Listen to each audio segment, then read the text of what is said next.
Uh, I think we're expecting about 12 people or so. So it'll be a nice intimate chat. Welcome, Karen. Welcome, Balsam, Jennifer, Praviz, Marco, Nina, Yasmin. Wonderful to see some familiar names.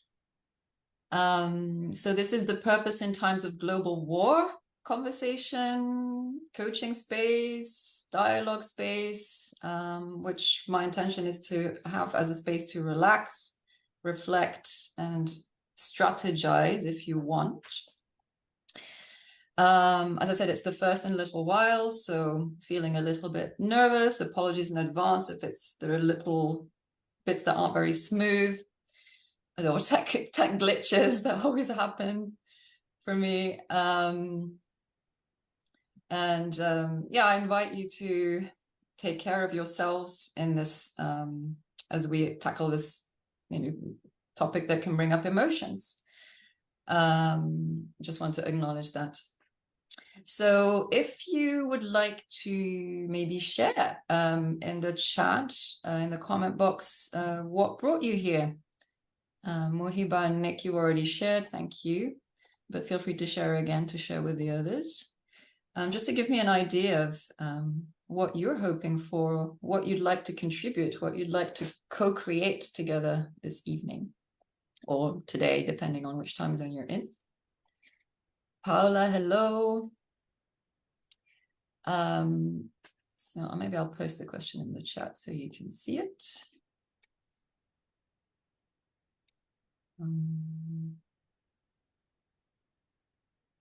Why have you dedicated time this evening to be here together? And maybe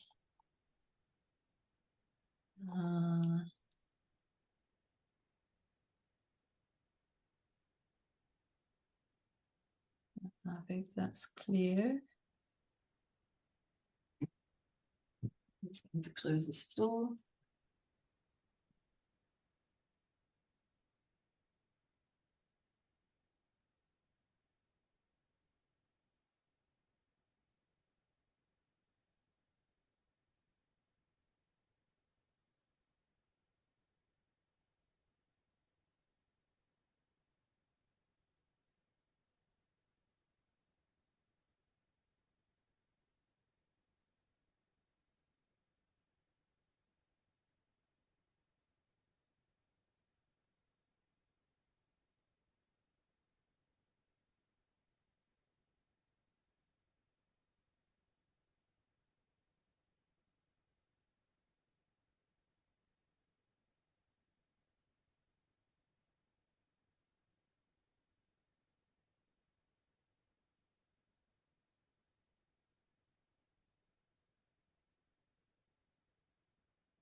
Dr. Amina, unmute yourself.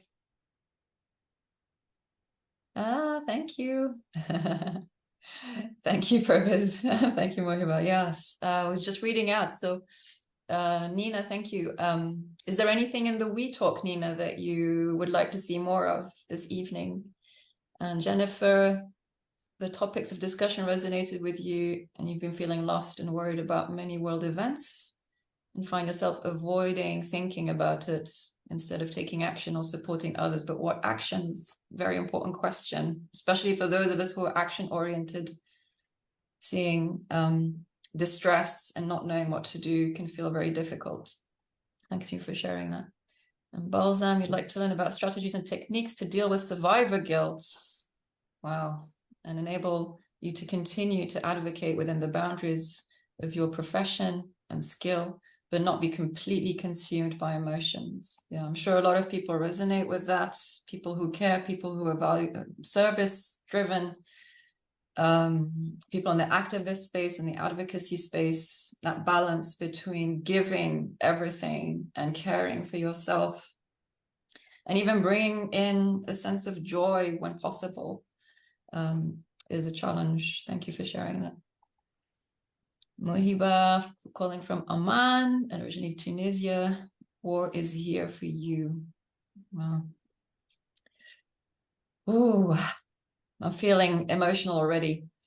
Yasmin, you're located in the UK, looking to get some perspective on how to manage during these stressful times, and feel like what is happening in the world is making everyone a bit more stressed, less patient in your working environment, and struggling to be what you think of as a good leader and inspire and help others through internal and external challenges. Yeah. So I'm seeing the theme here of wanting to make a difference, wanting to do the right thing, and not quite knowing what to do, and also how to care for the self. Nina, you learned that bad news will always be there, but it should not stop us from getting out of bed and bringing positive change, even if it's small in size. Yeah. And you're in Kenya. Thank you.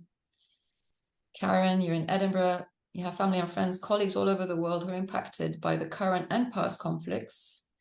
Your work and that of your organization often have to take into account the world situations, including crises like climate change and other ecological disasters. Supporting them and keeping perspective for yourself is critical, yes. Thank you, Karen. And Balsam, you forgot to mention in Newcastle, England. Well, welcome everyone. Thank you everyone who shared. If you still want to share, please do in the chat. I'll be checking as I can, and it's also valuable for others to share as a circle. And I want to share a quick story to start. Gandhi, who's been an inspiration, near the end of his life, he again refused to eat. He was trying to bring an end to the fighting and violence between Muslims and Hindus. At this time, a Hindu man came to him crying and feeling hopeless. He told Gandhi that he killed a Muslim child. Gandhi asked him why he did it.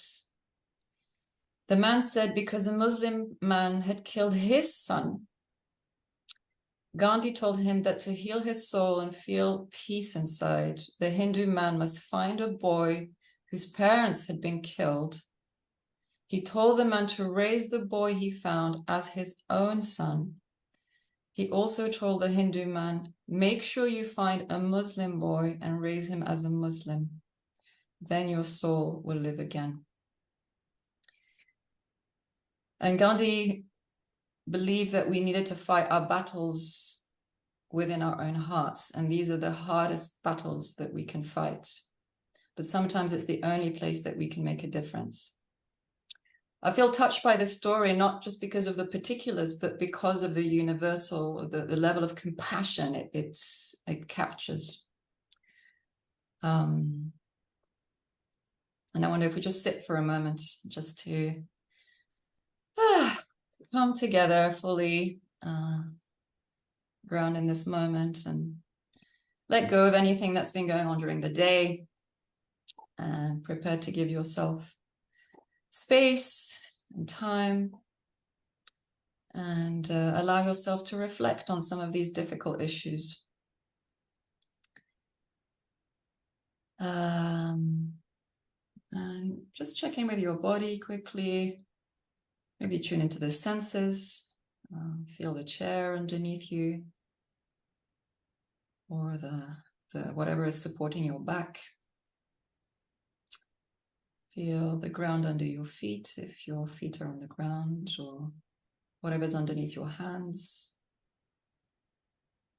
Allow your attention to rest in that simple sensation for a moment. Enjoy the breath, if you're connected to the breath. A sense of spaciousness.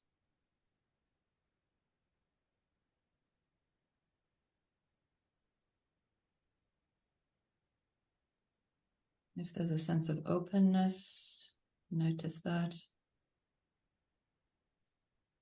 If there's tension or contraction, notice that.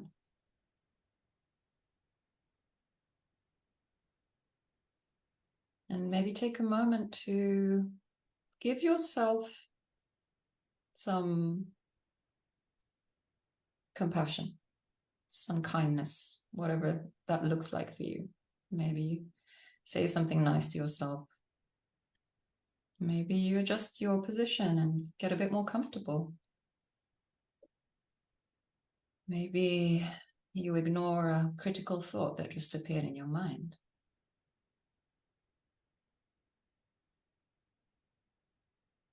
And then take a moment to direct that goodwill towards the people you see on the screen. Look at the faces, the humans. We're wired to have a reaction when we see a human shape. And we can practice sending goodwill, noticing something we like, appreciating something, training our attention towards the pleasant or the enjoyable.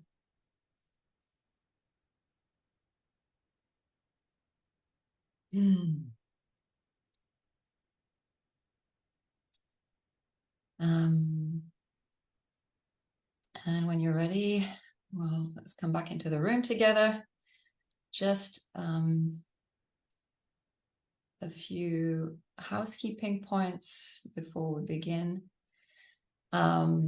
Just a reminder that this is interactive, so there'll be 1 or 2 breakout rooms, and dialogue is very much invited, whether you feel comfortable commenting in the chat or live.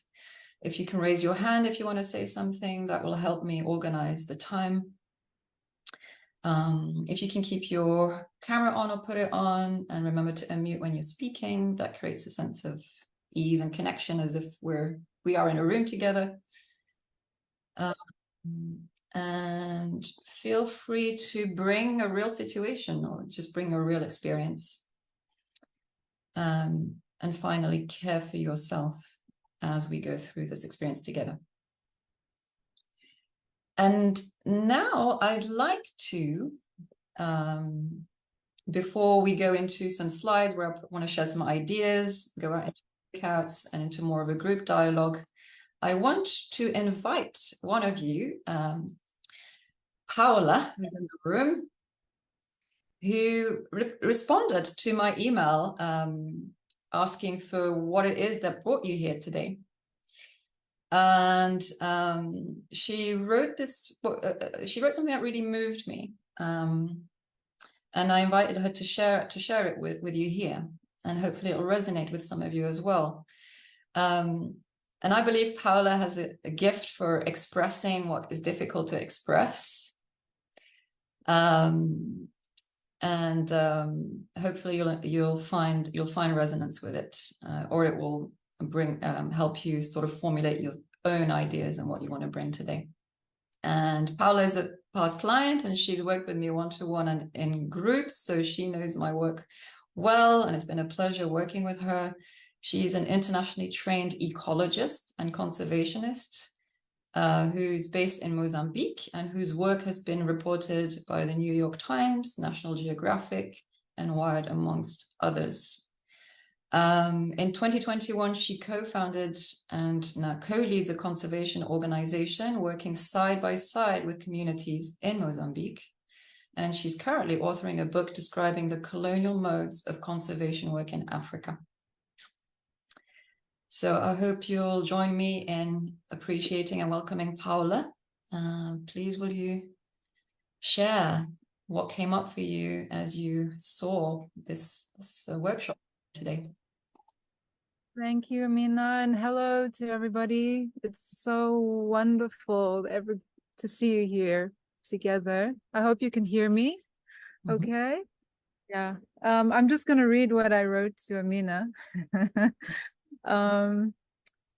So yeah, I was hesitant to go there for all the obvious reasons, and despite this weighing so heavily on all our hearts, this time that we're in together. But as Amina's title for the circle pinned war, I felt like I was safe to go there. and I went there. But so as human beings, committed to being deeply connected to our world, to ourselves, we witness and we feel the crushing sorrows around us as much as we do the beauty and magic of our collective existence. But here and now, like, how do we claim our voices? How do we shift the narrative? How do we sabotage the systems that are crushing people and the planet? How do we recognize and leverage the movement to secure a more just world? Because the toll on our lives and on our collective humanity is growing with each passing day. So as leaders, how do we bring these critical conversations into our spaces? You know, recognize, reveal, resolve a collective state. And we all know these are not safe conversations, right? We risk blundering relationships with every word spoken, but we also know silence is unacceptable. So this is what led me to the Leaders Circle tonight. Maybe the chance to face these questions collectively and courageously and in a space committed to love and kindness and justice. On a side note, two things I think I've recognized over the past month, and I think probably most of us, words just continue to fail me.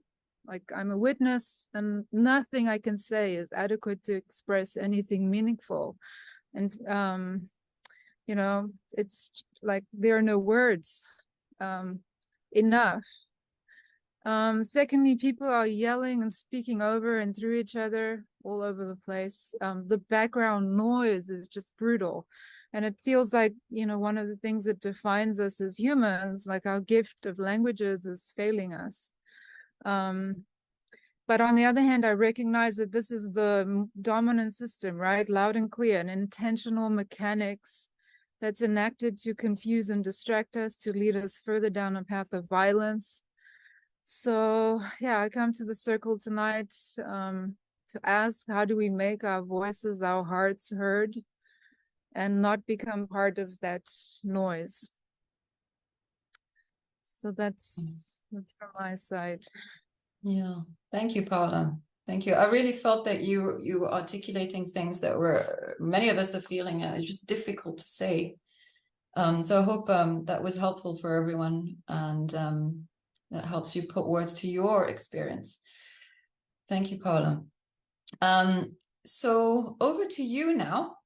I wanted to start with a question that you can take into breakouts in 2s and 3s. If you really don't want to do a breakout, you're welcome to stay here. And I encourage you to go in, even if it's uncomfortable, because this is part of the training. It's doing the uncomfortable thing and connecting, even when it feels uncomfortable. And again, if you really don't want to, or you can't for some reason, you're welcome to stay in the main room. If you could somehow let me know in the chat, and just by saying not breakout, and I'll make sure to keep you away from the breakout. Or just leave the room, actually, if you don't want to join. So the question is, how have the recent wars affected you, either in your work or your relationships, mentally, emotionally, spiritually? What's 1 or 2 things that you've noticed have happened to you, or you've experienced, that maybe you haven't had time to really process or time to really explore? And each take 2 or 3 minutes to share that. And whilst the person is sharing, please don't respond, give feedback, comment, give advice. Just listen with love, give your kind attention. And when they finish, just say thank you, and then move to the next person. Is that okay? If you can give me a thumbs up, or that would be great. Thank you. All right, so I will open the room, just checking the chat. No breakout. Muhiba. Okay, so you can stay here, Muhiba. I think it asks you whether you want to join, so you just don't join. All right, see you in about 9 minutes. If there's only 2 of you, obviously time it accordingly. And I trust you to time it to 2 or 3 minutes each. Maybe one person can just take the responsibility for timing. Okay, see you shortly.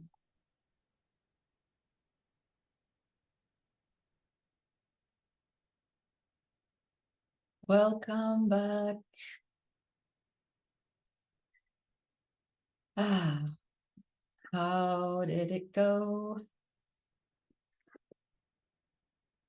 You're muted. Hi, Sally. Hello, Tabassum. Can't hear you, Sally. Oh, there we are. We did what we were told. You did what you were 2 told? minutes each. I don't remember you as someone who does what she's told, Sally. We've just begun. Actually, it was interesting. I was interested to hear. So yeah, we all just spoke softly about how we felt about it. Yeah. You spoke softly, did you say, or honestly? Softly. Softly. And honestly. Oh, wow. That's a great combination. Welcome back, everyone. Yeah, Sally was sharing what came up in their group. So if you want to share, it's probably easier if you raise your hand because there's quite a few of us, and then we'll I'll call on you. But let's take a breath.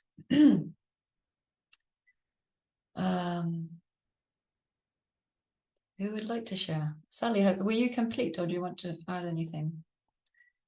Was there something specific that you shared? Or Tabassum, or Jennifer?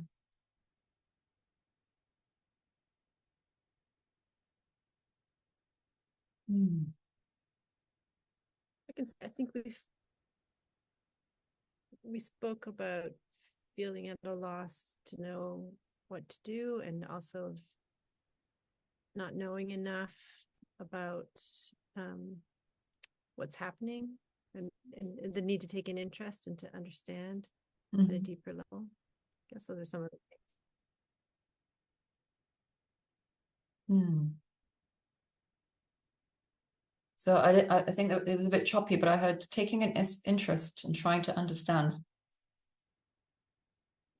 in the face of this confusion, complexity, overwhelm.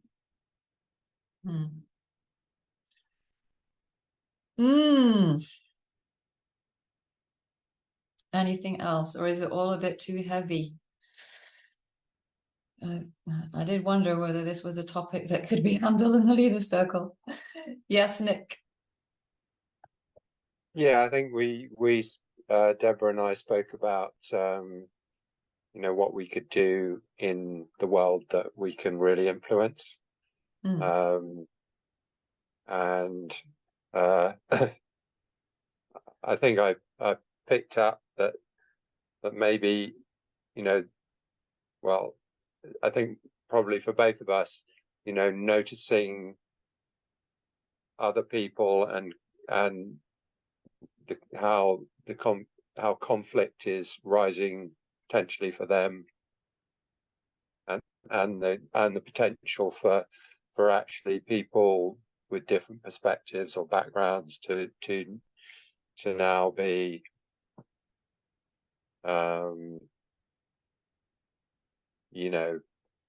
finding life difficult. Let's put it that way.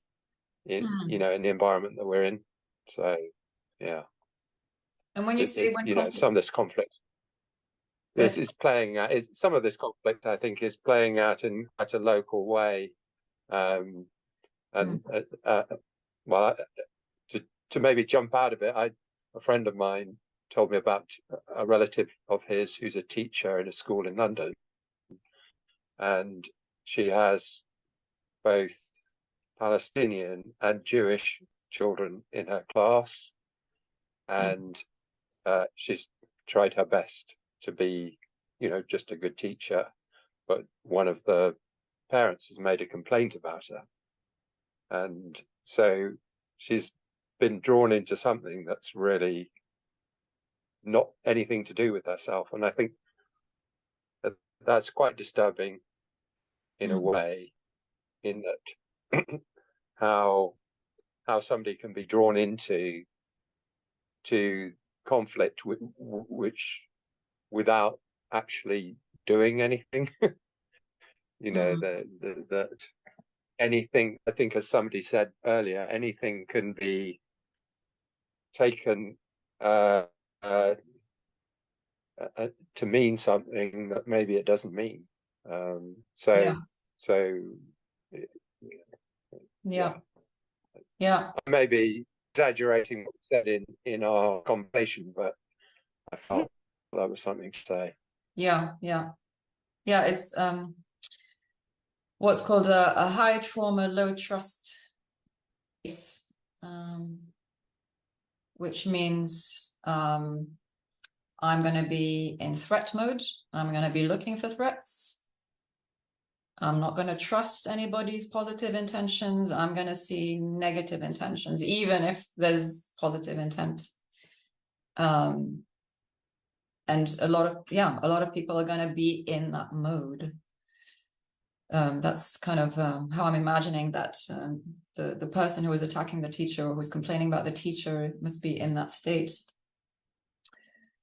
And so the question is, how do the rest of us who are maybe more conscious or have more capacity can help or support, or at least not escalate and de-escalate where possible? And sometimes you can't. It's a matter of it becomes a matter of witnessing. When I worked for MSF, that was a big function of MSF. Like, even if you're in the midst of a horrible tragedy, at least you're there witnessing it, so that it's not hidden to the world. At least it's committed to memory somehow, and will get to other people. So for me, that gives me some solace, knowing that even just seeing it and maybe allowing the other person to feel seen is something.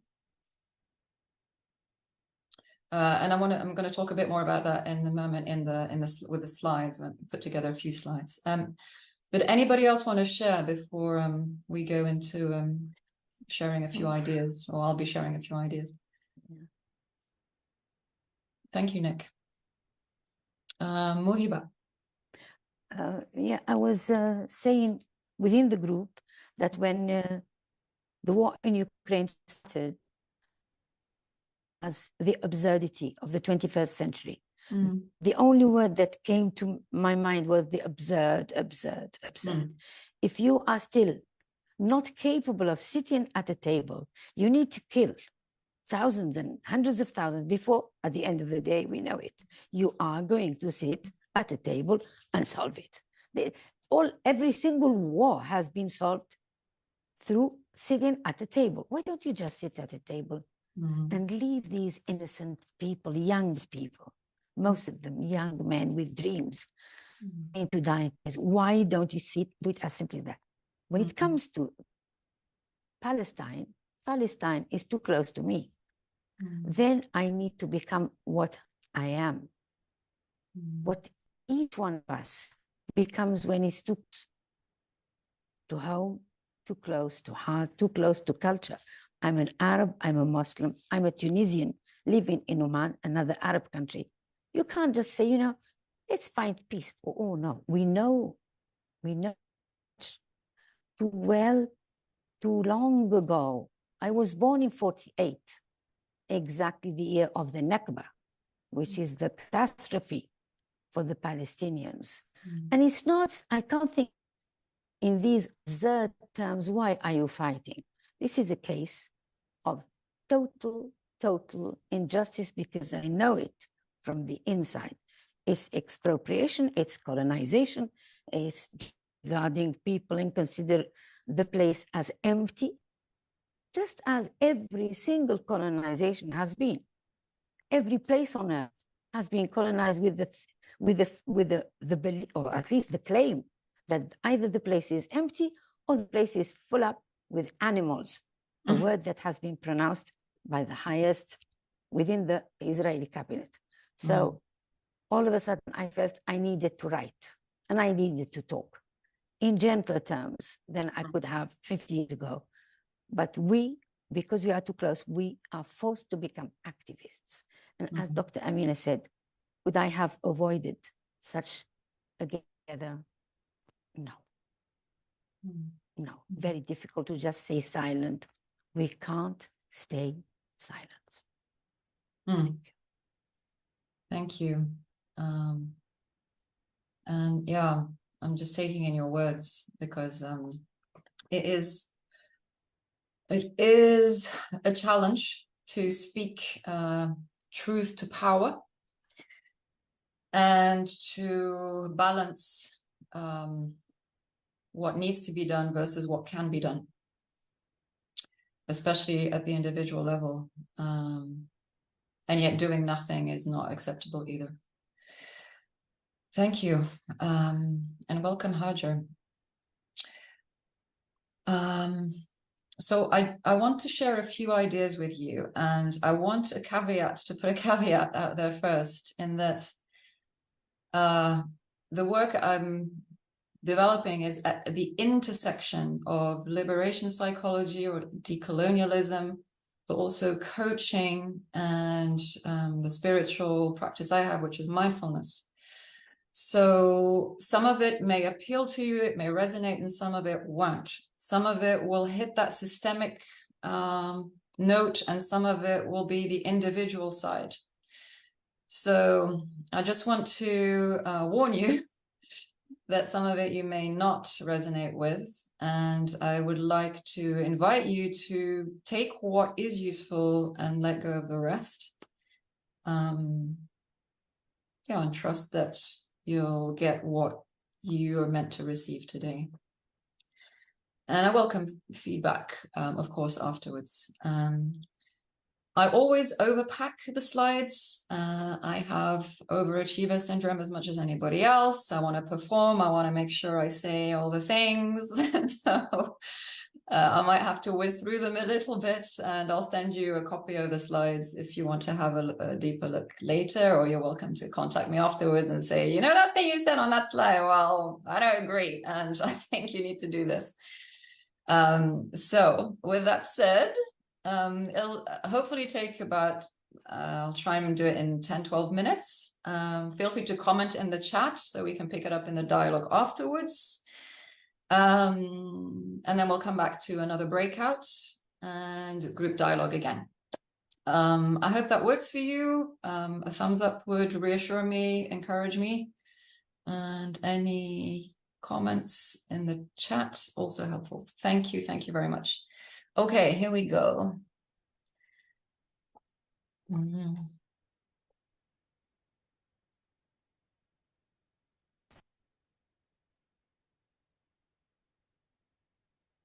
Okay, can you see the slides? Yes, okay, so that's let me just move this breakout room.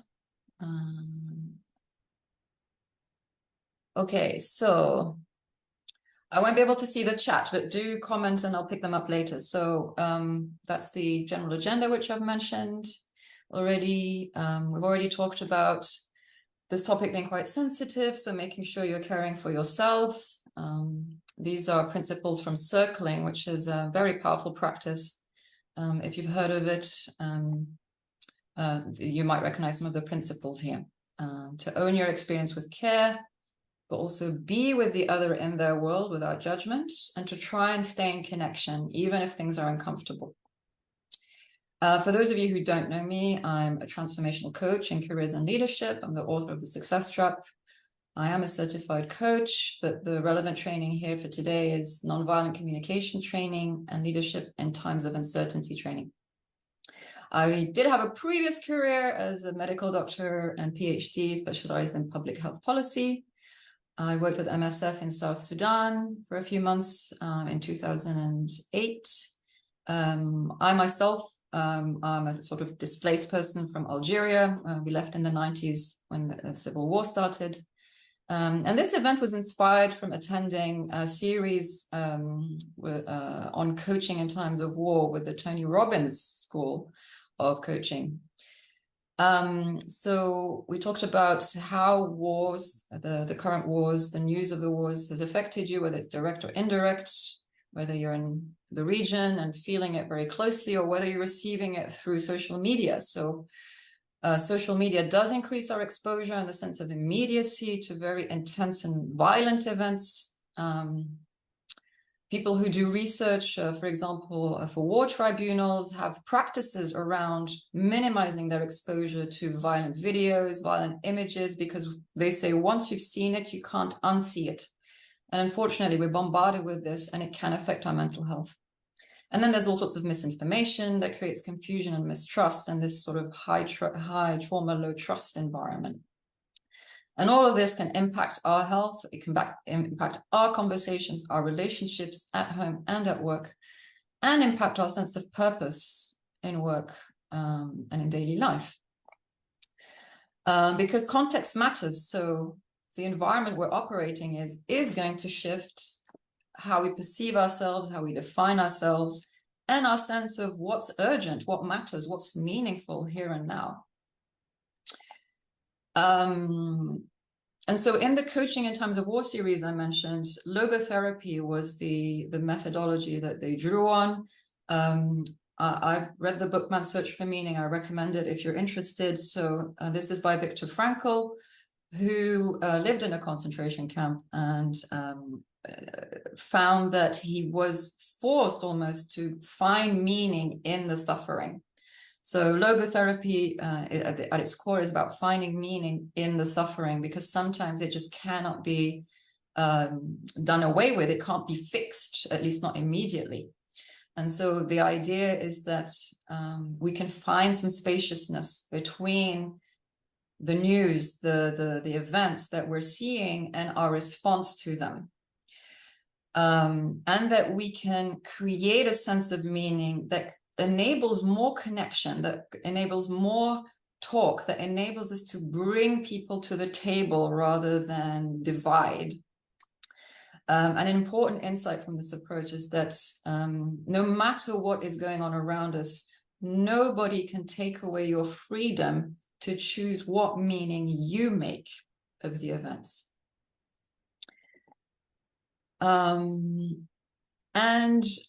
This is a bit of neuroscience because I find it interesting, and some of you might as well. So there is now neuroscience, neurobiology that supports what wisdom traditions have told us for a long time, that we create the reality that we perceive, and that's how we then act in that reality.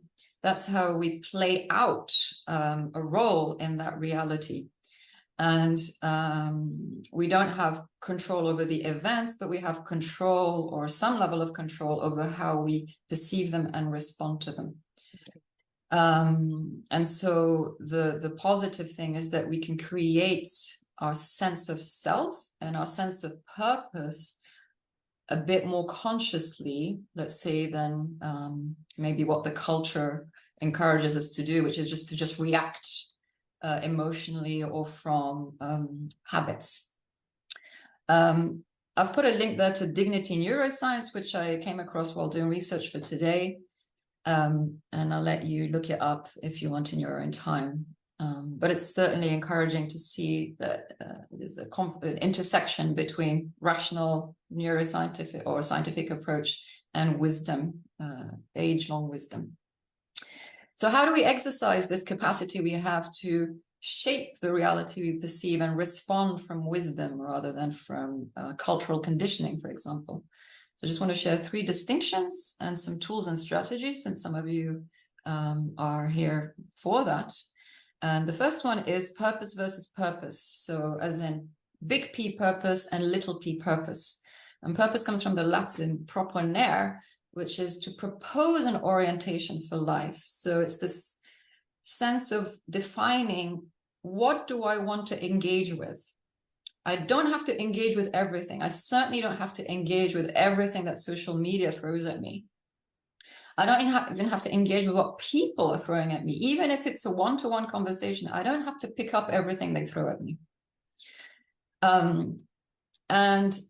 Here the distinction I want to make is between purpose with a big P. So, you know, the world that you want to see, maybe, you know, in 10 years, 20 years, but probably more in like 500 years, 1,000 years, that reflects your deepest values that you may or may not live to see. And little p purpose, which is what you can do now, or in your lifetime.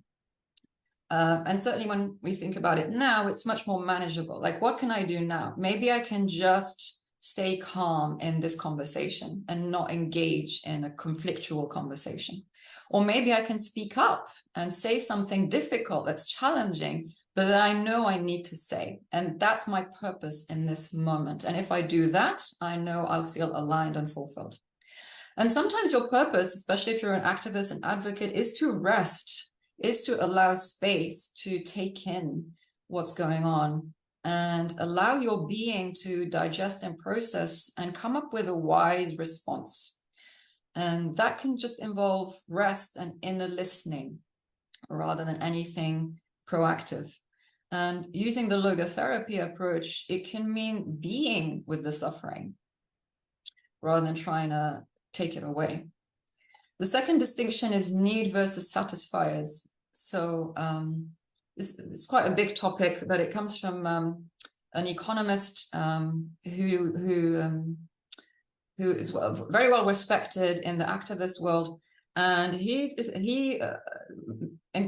made a distinction between what we're needing, which are universal, and a sort of finite. They're finite needs that we have as humans, versus the satisfiers or the strategies we use to meet those needs, which are infinite, and which capitalism, for example, usually encourages us to meet through money, through spending money or consuming.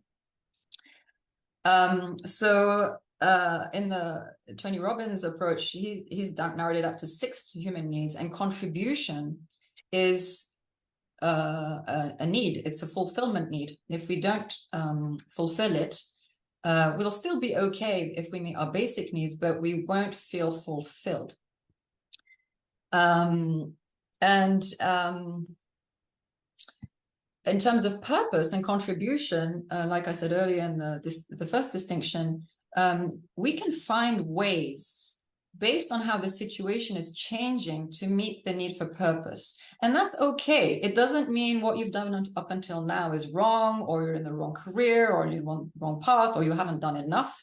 It just means that now there's something in you that's saying, oh, your need for contribution and purpose wants to be met in a different way, something new. And it might take time to figure that out, but it's completely okay and normal and natural.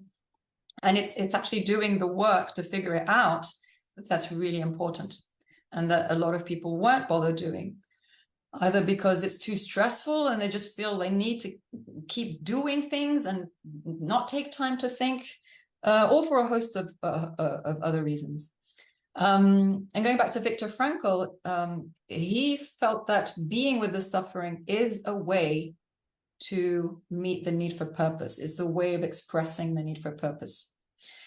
When I was young, I remember learning at school through Islamic studies, actually, that if I wanted to change something, I could change it through action. If I couldn't, I could try through speech or writing. And if I couldn't, I could do it by staying true to my values and vision. Some of you may be familiar with mourning work or despair work, especially if you're working in climate change activism, where there's the enormity of the situation can make us feel powerless and helpless. And sometimes the leadership practice is really to allow ourselves to mourn the lost possibilities or the lack of power, rather than criticizing ourselves or feeling more powerless. And that can create a release, which then restores our energy to find then the next wise step. And the quick story of the inconsolable widower, about finding meaning in suffering, as an example of finding meaning in suffering, where a man who'd lost his wife, who he loved very much, was inconsolable, and he went to several therapists, and they all gave up. Nothing could help this man. And he ended up with this particular therapist, and the therapist said, so you loved your wife? He said, yes, very much. And he said, you would have wanted to protect her? He said, yes. And you would have liked to, you wouldn't want her to see her suffering? And he said, yes. And he said, well, in that case, by her dying first, you're allowing her to avoid the suffering of having lost you. And at that moment, the widower felt a sense of release. He thanked the therapist and left. Yeah. So nearly there, generating a lived sense of purpose. So some of us are from academia, we're very intellectual, we like talking about purpose or reflecting, but it has to be also a lived sense of purpose. And that requires not just using language, but paying attention to what we're doing with our body. What's the physiology we're bringing? Are we bringing a neurophysiology of conflict and war, where we're tense and there's urgency and there's anxiety? Or are we bringing a neurophysiology or neurobiology of peace, where we're at ease, we're open, and we keep self-regulating so that we can bring the difficult truths with a kind of peace in the message as we speak truth to power. So these are 3 elements that are part of a more holistic approach to transformation. And just a little note there to remember that what we're doing with our body is as important as what we say and speak and write. Okay, final distinction, observation versus interpretation. I wanted to say something about nonviolent communication, which I found helpful, my clients have found helpful in having these conversations. Nonviolent communication, which I'm sure many of you have come across, is about, to me, respecting choice and having a needs-based approach. So often we get the arguments are about interpretations, whereas what's happening is that there are needs that are brought into the conversation that are not spoken of clearly and honestly, and therefore are not met.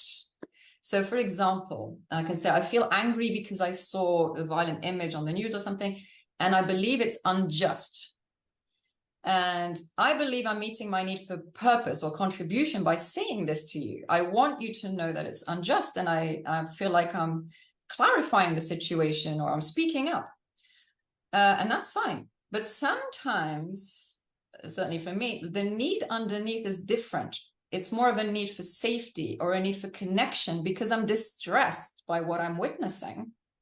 So really, I'm saying, I want you to agree with me because I have a need for safety or connection. And that's fine too, but it's when it's not clear, when I'm not clear about what I'm really wanting, or where I'm coming from, what my intention is, that can complicate conversations. So in nonviolent communication, a lot of the work is about understanding what I'm feeling and needing, and then deciding from wisdom how to meet that need. So when we talk about empathy, it's not just a nice fuzzy feeling. It's about, I would say, locating each other in the web of needs. So I can locate myself by knowing what I'm feeling and needing. And then I can locate the other, understanding what they're feeling and needing. Often people want to feel safe or respected. Say, I'm bringing a difficult truth, that's going to trigger a need for safety or a need for respect in the other person. It's just natural. Honoring that need creates peace, creates collaborativeness in the conversation. And then we can agree on a common purpose, as we bring ourselves around the table. Some of you may have seen this post where I try to break it down into more practical things to de-escalate conflict when we're having conversations around these difficult topics. I'll let you have a look at it in your own time. Maybe one of the important ones is to not think in terms of binaries, either or, you versus me, right and wrong. And then I know a lot of people resonated with resisting the urge to add their grain of salt to a high trauma, low trust environment, and instead tending to the space, maybe facilitating mourning and grieving, which can really create a huge opening. And I'll stop there. And here are some reflective questions that I invite you to take. So I'm going to read them out and then put them in the chat. And if you want to pick one or two, whichever one resonates the most with you, and then you'll have a chance to share and to clarify with one or two other people. So first question is, what are you called to do this season? If you look back on your life, what's a theme that joins many of the dots in your life? And then from there, what's yours to do now? If you just extrapolate from that sense of the dots that have punctuated your life and create meaning or purpose. Question 2, how do you want to do it? Most people don't ask this. This isn't about what you're doing. You can just keep doing the same thing. This is about how you're doing it. What qualities do you want to bring going forward? Maybe that have been informed by what's happened recently. Maybe you want to bring more presence, more openness, maybe more playfulness. Maya Angelou said, my mission in life is not merely to survive, but to thrive, and to do so with some passion, some compassion, some humor, and some style. Question 3, what's likely to hold you back from committing to what you want to do? What are the people, places, habits you're likely to give into because it's easier than doing the harder stuff? Your favor. And question 4, what's in your favor? What are the resources, people, communities, finances? Maybe you have more time or energy than other people that you have available to support you so you don't burn out and you're not doing it all on your own and taking it all on your shoulders. And finally, 5, what's an easy win? What can you do now, even on this call? Maybe you can message someone. Or what can you do after the call or tomorrow, first thing? Yeah. So I'll put these in the chat so you can take them in the breakout. And any questions or comments?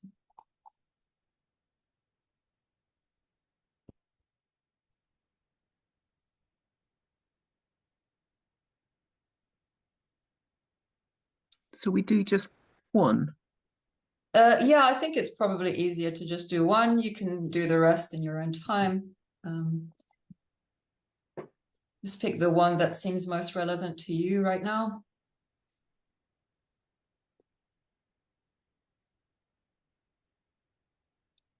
And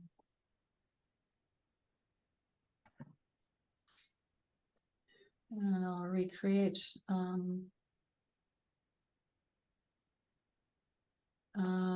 Is there a strong preference to be in the same groups you were in, or you want to meet some new people? Are you okay meeting some new people? Sure. New people? Okay. Yeah, any quick feedback or comments or just thoughts? To say that was a great presentation, Amina. That's amazing. I think you took us through different frameworks and different ways of thinking. I really liked the first one, and you said acting from reason, acting and as opposed to cultural conditioning. Yeah, I've just been reflecting on that while you were going through the presentation. So that really resonated with me as well. I'll be talking about that in the breakout room. Okay. So yeah. 2 or 3 minutes each if you someone can time. And yeah, when you're done, we'll come back and see what came up. Thanks, Hajar. Yeah, I'm just curious. Any quick comments or questions? Everything okay? Yeah. I'm assuming you're all fully engaged. Amina. Yeah. Thank you. Sorry, quick comment. Sorry, I've turned my camera off because my internet is not great. Sorry about that. But I was very interested in what you said about mourning and that allowing us for something new to come through. You got cut off a little bit, but did you say you were How does one in the morning? Other people, places. Sorry, Pervez, how what? Yeah, that's it. Yes. You're interested in the morning practice. Yeah, it's a very powerful. Just to Yeah. I can't hear you. Yes, interested in the morning practice. Okay, I'll take that at face value. All right, so ready for breakouts, breakout rooms. All right, see you in 10 minutes. All right, welcome back, everyone. So, which question did you choose and what's occurring to you?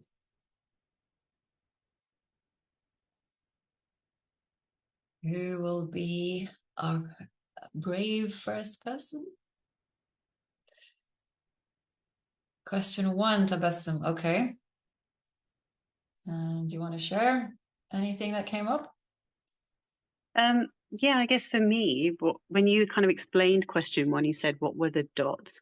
What's kind of, from your experiences in life, what is it that you're bringing together? What's the culmination of it all? And for me, I've always advocated for the vulnerable, through friendships and then through career. And I was just explaining how when I worked for a physical health community-based service, I set up a group for young people with neurodiversity so they've got a voice in the system and they can affect change in the way that they want it and co-produce that. And through my roles, I've always done that. And the recent events have made me, I think it's the first time in my life ever that I've witnessed live events unfolding, babies being pulled out of the rubble and such like. And I have a real passion to help young people as well.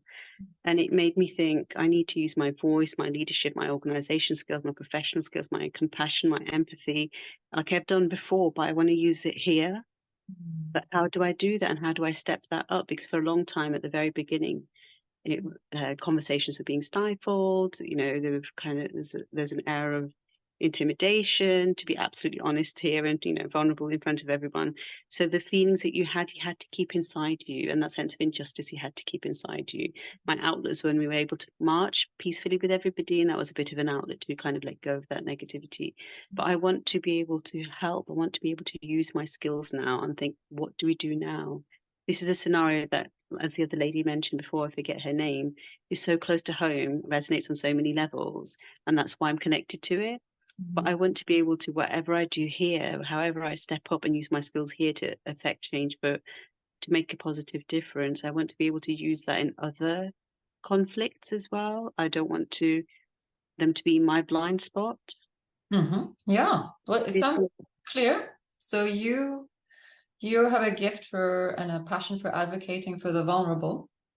You used it before, working with young people and others, and now you want to bring it more to speaking up around the Middle East conflict. Is that what you're saying? Yeah. And it sounds like you've been doing that already. So I always encourage people to, what am I already doing that I need to appreciate? And then double down on what's working. Because it's easy to have a tendency to think, that the inner critic take over, like I'm not doing enough, I need to do more. And that actually sucks your energy. So if you reverse that, can you appreciate what you're already doing and double down on what works?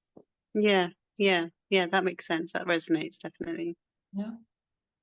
And feel free to if you want to have a think, or if you already know something and share it with us, like, what is it that you're already doing? Because that's another leadership skill. Like, so it's I'm very doing small. X. I'm sure everybody's doing a lot more than me, and I'm very new to this, and I'm probably not articulating myself very well. But Okay, I just pause there, Tabassum. Does everybody notice what Tabassum is doing? Put myself down. I don't deserve to be at this table. But yeah, so I guess what I had started doing was going through social media, learning more, getting facts, fact checking before sharing and such like. And then I realized I've increased a following in my stories in a way that I never had before. And people that are not like me and from my previous roles and previous organizations, and they're learning through my lens. I have a responsibility to be balanced, not to have non-violent communication, understand their viewpoint. And okay, can you pause that, Tabassum? Because you shared what you did. And Yeah. then you started saying about how you need to keep learning. That's a separate thing. Ah, okay. Yeah. So yeah, that makes So sense. I That want makes to sense. appreciate you. And by the way, I always use this. Sorry, it's a bit cheesy, but Oh. I some of you appreciate will your recognize appreciation. this and work with me.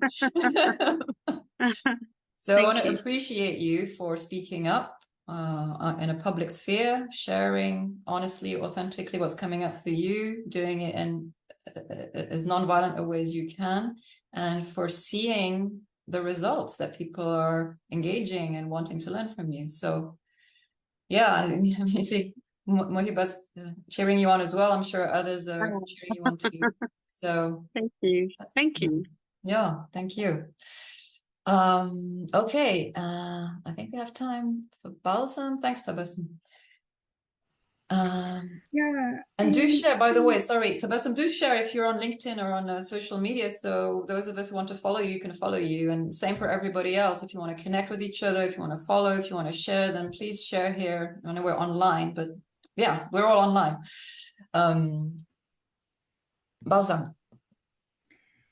So what I was sharing in the group is so the point that I picked on is what is in my favor, and actually it is the grief that I've been through in my own personal life, and also through the context and what's happened in my country, which was Syria as my homeland, went through the war, but where I was positioned in terms of that war, and in that sense of putting myself in others' shoes, which I have done a lot. But my most recent experience is when my son was suddenly paralyzed, and I shared his story on social media. So I have been through a lot of personal loss recently in the last few years. Sorry to hear that.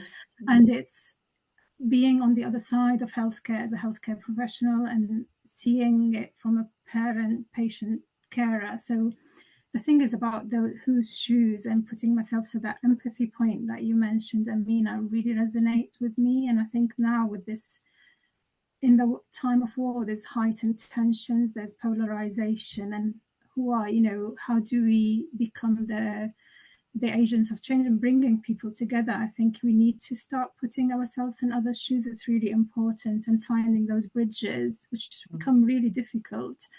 I've seen it when people in the war, particularly in Syria, there's been a lot of divorces, even in your own family, if you come from different sects. And that's happened in my own family, where there has been lots of tension. And you had to bring people together. But also when it happened in my own personal life, when I've been through it, a lot of people actually in my own network stopped talking to me. And I didn't know what was happening, but then I started reasoning why people they imagined that this kind of traumatic scenario that I've been through, what if it's happened to them? It's trying to kind of put myself in others' shoes. Suddenly my whole network disappeared apart from no one, and it's really kind of that dramatic. You didn't, my social network, and within months, like beginning, everyone rallied together because it was acute, and then when it becomes protracted, that was when. So I think it's a skill that I'm starting, and I reflected a lot on it, whether the time of war, but also personally. And I think, and I've written recently a piece that I recorded it, so I'm hoping to share it on my social media, which I will share once it's a recording about whose shoes and my journey, and how that, kind of wearing those different hats. So yeah, I feel like now there's a lot of polarization in what's happening now, and it's happened in the Syria war, probably less in the Ukrainian one, because people did come together much more. There wasn't that polarization as much as we see it now. But I think it's really important skill, and it's a very difficult one as well, because there is that tension, and you share your vulnerability, and it's not an easy thing for the person involved. So I don't know if I rambled a bit, but well, I'm so sorry to hear about your son, and thank you for bringing your vulnerability. It's not easy to be a human. So thank you for sharing your heart, and yeah, it's difficult to even know what to say, but I appreciate you being here.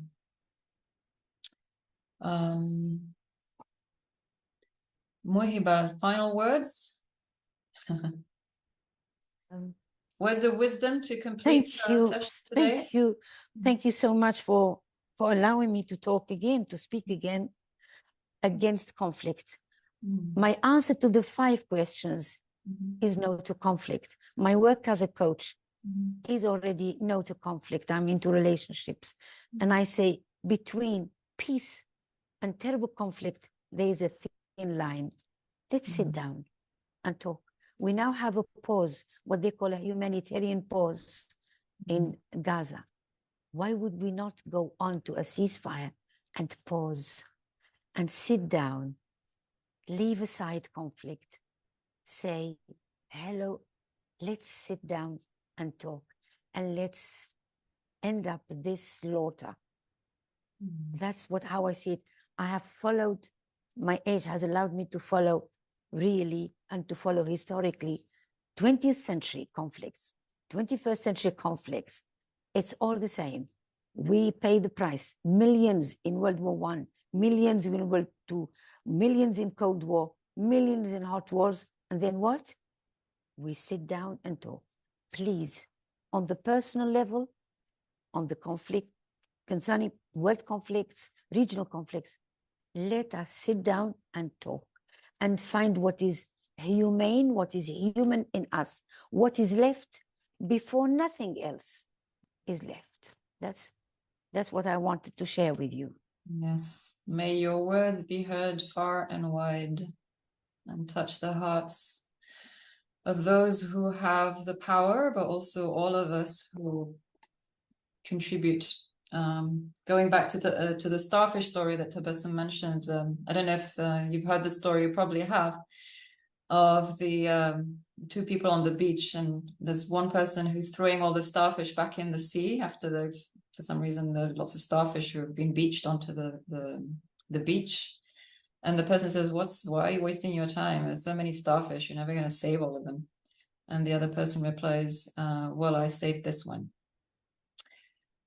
And that kind of reminds me of the Margaret Mead story quote as well, that's attributed to her: the never doubt that a small group of thoughtful, committed citizens can change the world. Indeed, it's the only thing that ever has. So thank you for joining this table this evening, whether you've spoken or you brought your presence and listened or contributed in the breakouts. I appreciate you, appreciate your presence and your goodwill. And wish you energy and support in your path forward. If you have any comments or feedback for today, feel free to put them in the chat or to email me. I will follow up with an email sending you the slides, the replay. And if you tick the box, then you'll hear from me through the weekly Wise Wednesdays newsletter. If you want to talk about coaching with me or working more deeply with me, feel free to book a time to talk or to email me. I will, there's details in the chat there. And for now, if there are any final words, now is the time. If there's any final thought, final impression, something you've been dying to say and holding back, it's now or never, or it's not never, but now is a good time. And otherwise, let's take a moment together. Thank you, everybody. Thank you for the comments in the chat. You're welcome. Yeah, just unmute if you want to say something, or unmute so you can all say goodbye. Feel free to connect again if you want to find each other on LinkedIn or wherever you hang out on social media. And yeah, grounding. Yeah, Jennifer, sorry, go ahead. Sorry, just saying thank you. Really thank you, Jennifer, for dialing in from the US. Thank you so much, Amina. This was amazing. It's so nice to just get out from the whole action and what shall we do, and just have this space just to reflect, slow down and reflect. So thank you. And thank you all for sharing. I'll be following you on social media. Thanks for sharing your links. Thank you, Hadra, and thank you for spreading the word. I think 1 or 2 people registered from sharing with your group, so I really appreciate you for that. And yeah, and thank you also, Paula, for sharing your words. And we look forward to the book. Yeah. So let's take a moment to ground then. Deep breath as you transition into the next moment. The world will not have changed much, but perhaps you have changed. You get to choose how you respond. And that's the greatest freedom of all. You control how you feel. So, appreciating you, appreciating everything that's fed you, the ancestors, the conditions, the circumstances that have brought you here, the gifts you've received and developed. These are all things that are resources for the journey forward. And I'm very excited to see what you all do. And I hope to keep in touch and maybe work together. Yes, I am on Instagram. I am Dr. Amina. It should be in the email. Yeah. Yes. It's so nice just to sit, isn't it? Yeah. It's been a great session. Thank you so much. Very inspiring, sad discussions in the breakout room. So thank you for bringing us here together to have this discussion and for your slides too. Thank you, Nina. I really appreciate it. That touches me. Sorry, my dog had to join us. He's making funny breathing noises. He's very welcome. We welcome. I kept looking around. He was making funny choking noises, so he sat on my knee now. So nothing can happen while we're talking. But yeah, okay? a cuddle from a dog. I'll see afterwards. Oh, Yeah, okay. I think so. But he's making funny noises. Hey, I'm not a vet. But yeah, a cuddle from a dog actually is quite a nice thing during this. Yeah. Yeah. Pets are very welcome. Pets, children, plants.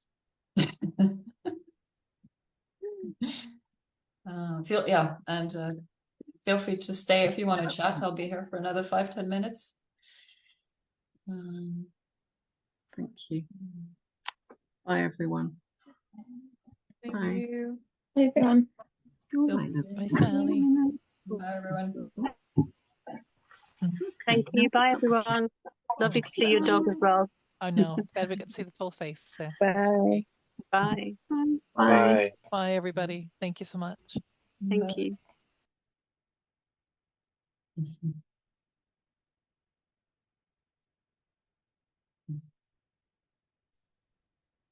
It's like an after party. Yes.